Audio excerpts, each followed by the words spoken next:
Hey guys. So ironically, I know I'm going to be doing this recovery interview series, and my friend Julie here, who's recovered, and we work together, she's visiting me right now, and I didn't even think about this until literally like 15 minutes ago.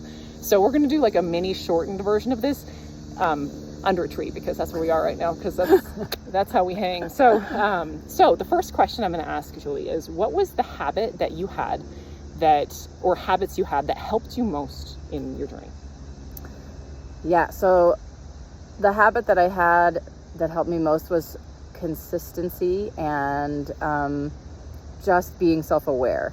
So as an example, say that I had an it that if I was hungry, it would evoke an anxiety it. And so what I would do in that case is I would sing while I was making dinner, or I would pop my pops. It would bring on an OCD it, and I would pop that pop. And how I would do that would be by singing, by distracting, or by physically turning my body and changing my posture, and maybe saying, I love you, and then continuing with what I was doing, and knowing that the consistency eventually would change my brain state and this habit. Yeah, that consistency thing. Mm-hmm. And you had mentioned something about stopping and turning, or I think saying I love you, like that's huge, because a lot of people will ask me, do I need to stop every pop with stop or something like that? And it feels pretty abrasive to hear that from yourself. So I love that Julie had said, like, I stop and say I love you, and it's redirecting from connection is so important in this journey, where we're connecting first and then shifting the attention, and that's way more effective than just being like, stop it. That doesn't, limbic system's like, I can't stop it by myself. So that's a great one. And then the other one, and this one is big, is what was the habit that you had that was the most difficult to break, and how did you break it? Yeah. So definitely the habit that I had that was the most difficult was trying to do everything at once to make myself better. Like going to doctors, going to physical therapy, taking supplements, making sure I had the exact right doctor, questioning. It's actually like questioning pillar one. And I remember a specific time when I was still questioning pillar one. This was maybe 3 or 4 months into my journey. And I had read a book that was on the DNRS reading list, and it mentioned Dr. Moskowitz. And he had done work with people's chronic pain and had helped their chronic pain through, similar things to DNRS. And I thought, well, maybe DNRS doesn't have it exactly right. Okay, so then maybe I should get an appointment with him. And I searched and found his website online. This is, one of those, that's a big thing, like searching, getting lost in online. I found him. I actually was able to make an appointment with him before he retired, and made an appointment also with his partner. And I had the appointment like a month or 2 out, and I remember thinking, I don't know if I even need this appointment anymore, because I had rewired a bunch of it since then. I did the appointment, I spoke with him, and he ended up saying, yeah, Annie's a colleague of mine, and do what she says. She's really great at that. And it was funny because he had all the things that she had said, but he just hadn't made a system. And he even had this workbook that you could buy, and I bought it, and I realized as I looked through it that it was DNRS in a more spread out version. And it just really solidified I am doing the right thing. And it was funny because it was a big pop, oh my gosh, I thought I didn't have what I need. And this guy actually was like, no, you have what you need.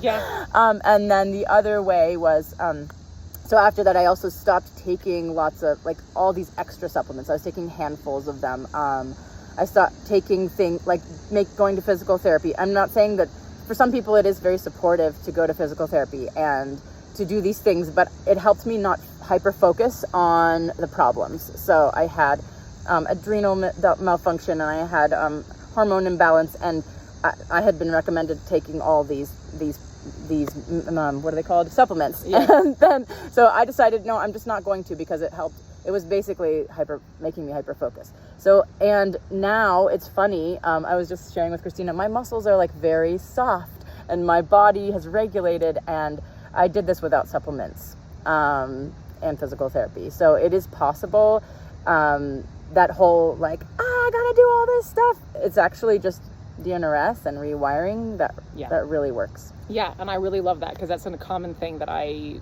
talk to people about a lot. Is a lot of my clients at the beginning of recovery are like, I need to support my body. I need to take these supplements. I need to do physical therapy. Like, what if I try this? I need a medication. And again, for some people, in some circumstances, those things are and can be very helpful. But this searching pop of constantly looking for the next different thing to do is very much just a limbic cross-wired trauma pattern. That's it. And you don't need to go hunting for the next best thing.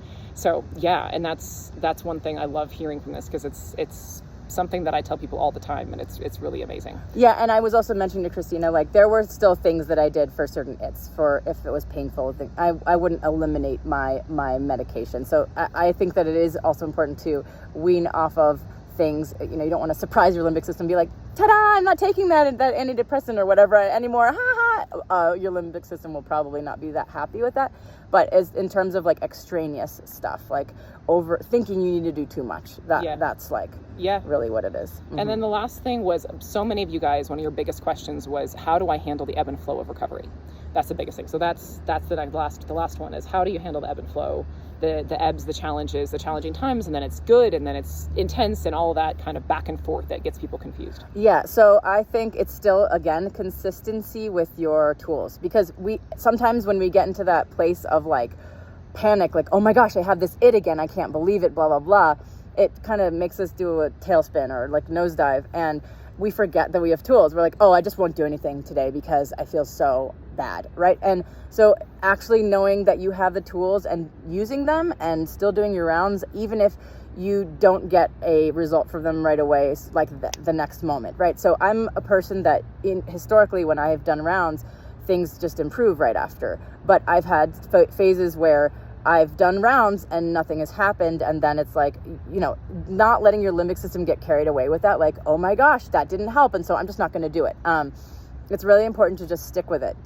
And you know, if it's in your training zone, doing your 4 rounds a day, doing your mood elevation. For me, it was a lot of walking and singing and things like that. And if that's not in your training zone, you know, dancing with your finger, like whatever it is, listening to music, stick with it, even if it's not changing your mood. And actually the other thing I had mentioned to you was being aware of your emotional state, and your emotional state being the thing, that is is your emotional state. Are you even? Are you boom? And if you are there, just using your tools. Yeah, and noticing that that's what this is about. Your limbic system is your emotional center. So it is all about your emotional state. And when she said that, I was like, oh my God, and this is why you've recovered, because you understand how this works. It is all about emotional state and all about noticing that. It's not about the physical symptom or the fear of what's going to happen. It's recognizing, stepping outside of that and recognizing, oh, I'm in a fear place. I'm in a frustration place. I'm having despair about my symptoms. The emotional state is going to be your best and biggest indicator that you're in a limbic rut most times. Because it's like one of those things where people will ask me a lot, like, how do you know the difference between something like a physical thing that's limbic or non-limbic? And the biggest difference is, if it's limbic, you're going to have negative emotions while you're having that physical experience, that sensation or whatever the symptom is. And if it's not, or a pop, same thing. Like if a thought is a healthy doubt or like a healthy thought of like a rational thought, you're not going to feel terrified while you're having it. It's not going to create this cascade of like, oh my God, and now the world is going to end, because that's what happens when it's limbic. So those are the things. And I just want to congratulate Julie. She's done an incredible job, and it's been such an awesome time hanging out, and just super cool to like see someone in the process. So this is your first little taste. Our future interviews will be a little longer, but I just couldn't pass up this opportunity. We were already talking about it. I'm like, we should just record this conversation. So anyways, much love to all of you guys. Big round of applause for Julie, and you can do this. I promise. All right. Much love, guys.